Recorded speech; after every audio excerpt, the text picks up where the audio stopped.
Hi. First of all, I hope you are all safe and healthy. My name is Alina, and I'm sure that I've spoken with many of you during our onboarding calls this past month. But even if we haven't spoken, my team and I have been enjoying the fantastic content you've been creating for students around the world over the past month. Today we are here for two reasons. Firstly, to make a review of the EY 100 Mentors program so far, and secondly, to celebrate your progress on helping youth on 100 Mentors thrive in the digital age. Unfortunately, the latest world updates have shown us that things don't always go as planned, and we are now getting the first hints of what the future of work will require of us, mainly to be able to adapt to new circumstances that may arise. That is why, for those of you who are not able to be in the office today, we have recreated the workshop for you so that you can view, participate, and enjoy in your own time. Without wanting to focus too much on the coronavirus, I'm sure we have enough opportunities within our day to discuss this issue. I would like you to know that today nearly 300 million students are not in class. Schools and learning communities are looking for distant learning solutions, and students are looking for additional help to make sure their progress is not dragged back. Therefore, your contribution to help students further their learning is perhaps more important than ever today. Okay, now we can set all that aside and let's dive in to see what impact you managed to achieve collectively as EYFSO London during the last month. Feel free to pause the video to spend more time on the slides if you need to. Okay, a lot of statistics here for you to see. If there is one thing you should keep from this slide, is that your activity had a multiplier of 30. And within 1 month, you managed to reach 2,454 students. Obviously, we are already in the second month, which means that this number has increased already. So let's see where these students are located. I think this image speaks louder than words. This map shows the countries where your students are located, the countries where your video answers traveled, and essentially where your inspiration reached during the past month. Pretty impressive, right? So moving along, in the next couple of slides, we'll share examples of questions to underline the difference between basic information questions and Wonderment questions. Although 100 Mentors is a software, it lies upon the teaching approach of inquiry-based learning. And our mission at 100 Mentors is to educate learners, students in this case, to move from basic information questions to Wonderment questions. An inquiry, as opposed to an enquiry, is a question that usually generates further questions and research because it doesn't necessarily have known answers. It is thoughtful, it is thought-provoking, but it could also be inefficient at times because it doesn't always lead you to a specific outcome. Inquiry often begins with basic information questions, but eventually it moves closer to the center of the circle. Then we can call it a Wonderment question. It is the path from what to why. The what questions have already been answered by Google. The why questions require mentors, role models like you, to listen carefully, think, and reflect before they give an answer that might change the life of the inquirer. So let's take a look at some of these questions. These are examples of basic information questions we receive on the 100 Mentors platform. As you can see, they did not cause high engagement. Here, on the other hand, we have Wonderment questions. Wonderment questions tend to have better views to answer conversion rates, causing higher engagement both for the mentors and the mentees. Keep in mind that for a single mentor to respond to a student question, a learner question, he or she views that question an average of 3 times. Moving on.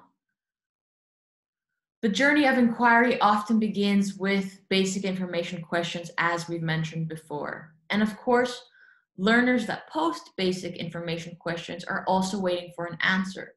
So how can we help students move closer to the center of the circle we saw before with our feedback? Responding to basic information questions is important both for mentors and mentees. For mentees, a basic information question may help them move their learning forward or lead them in an entire different path of inquiry. Both cases are important so that mentees can continue their learning journey. For mentors, on the other hand, such questions may trigger the discovery of blind spots or a different line of thinking that they would not have pursued otherwise, precisely because they consider it to be basic.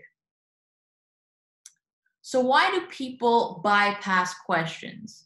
Why do we choose to respond to one question and choose to not respond to another question? So 2 reasons. Either because we do not find the question intriguing enough, or because we think this question is beyond our reach for whatever reason.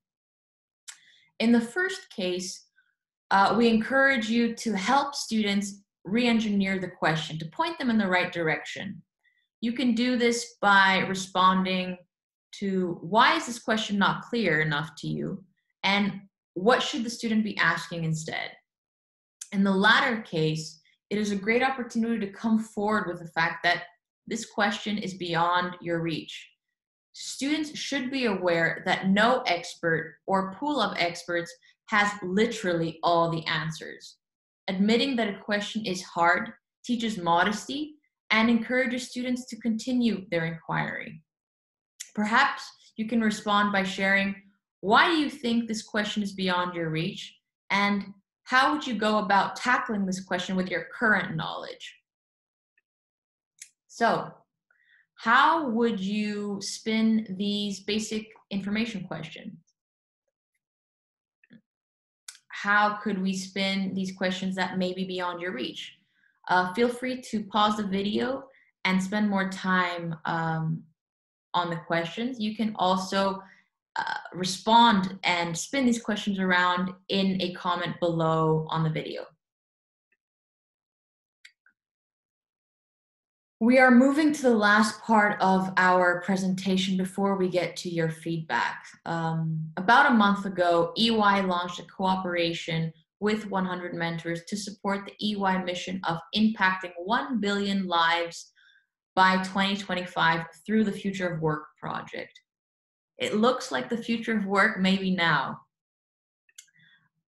We are seeing the mandatory rise of online and distance learning and, of course, remote working. We are also seeing 4 trends that have to do with employee engagement and any work-related solutions in general. Work-related solutions are combining digital and physical experiences. Our work and our life will be a mix of both every day. Secondly, bite-sized content. We want to see bite-sized content, and this also leads to a growth in micro-learning. Thirdly, any employee engagement activity needs to be synced to the workflow. Fourthly, consumer-like. Activities, apps, generally online experiences that we create for users have to be intuitive and engaging. At 100 Mentors, we see these trends and we emphasize that learning is possible under whatever circumstances in a connected, fun, and easy manner.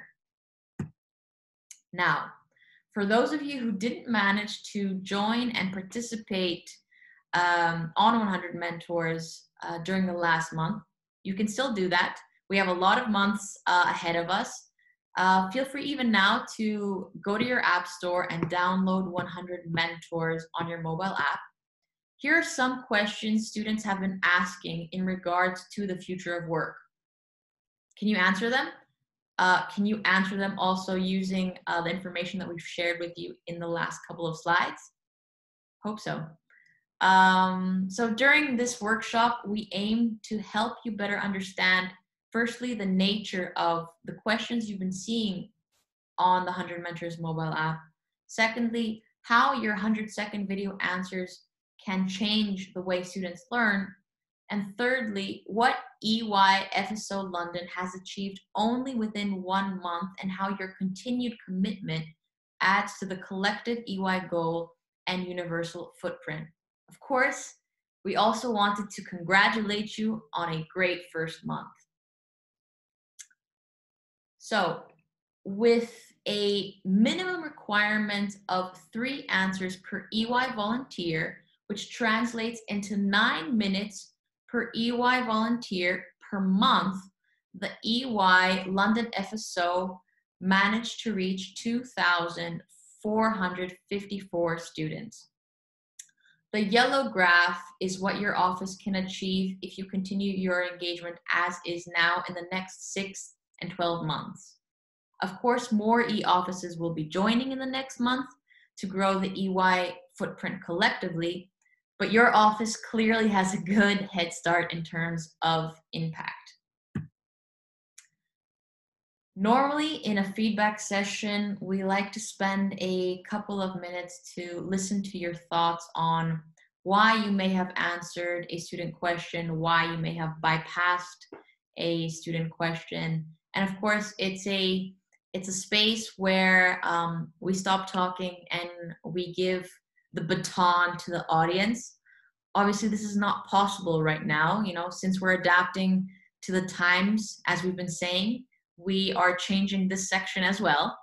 Now that you've learned a lot about questions, do you have questions for me? You can still ask me questions, but you'll have to do this by commenting on the video below. Of course, my team and I will be getting back to you.